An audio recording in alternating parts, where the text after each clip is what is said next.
ஊடகங்களின் இன்றைய முக்கிய செய்திகள்.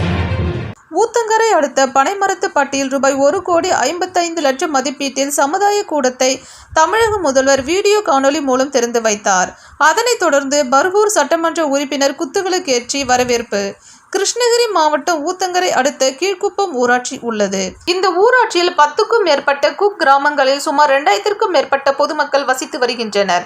இந்த ஊராட்சிக்கு உட்பட்ட பனைமரத்துப்பட்டி கிராமத்தில் மாநில அரசு நிதி உதவி தாட்கோ மூலம் 2 அடுக்குகள் கொண்ட சமுதாய கூடம் 1,55,00,000 மதிப்பீட்டில் கட்டப்பட்டு பணிகள் முடிக்கப்பட்டன.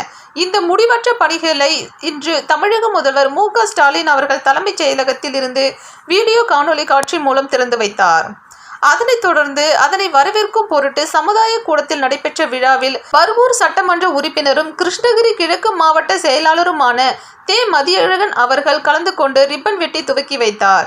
இந்நிகழ்ச்சியில் ஒன்றிய குழு பெருந்தலைவர் உஷாராணி குமரேசன், ஊராட்சி மன்ற தலைவர் ஜெயமணி திருப்பதி, திமுக மத்திய ஒன்றிய செயலாளர் எக்கூர் செல்வம், தெற்கு ஒன்றிய செயலாளர் ரஜினி செல்வம், முன்னாள் சட்டமன்ற உறுப்பினர் கிருஷ்ணமூர்த்தி, கிருஷ்ணகிரி தாட்கோ மேலாளர் டாக்டர் கே.எஸ். வேல்முருகன், மிட்டப்பள்ளி ஊராட்சி மன்ற தலைவர் சின்னத்தாய் கமலநாதன், ஊராட்சி மன்ற தலைவர்கள் விஜயகுமார், இன்பசேகரன், திமுக நகர செயலாளர் தீபக், அவைத்தலைவர் தணிகை குமரன், மாவட்ட பொறியாளர் அணி அமைப்பாளர் காந்தி, மாவட்ட விவசாய அணி அமைப்பாளர் இளையராஜா, மாவட்ட விவசாய தொழிலாளர் நல அணி அமைப்பாளர் சத்யநாராயணமூர்த்தி, மாவட்ட இளைஞரணி துணை அமைப்பாளர் ராஜசேகர், கவுன்சிலர்கள் ஜாவித், குப்புராஜ் மற்றும் 100க்கும் மேற்பட்ட திமுகவினர் இதில் கலந்து கொண்டனர்.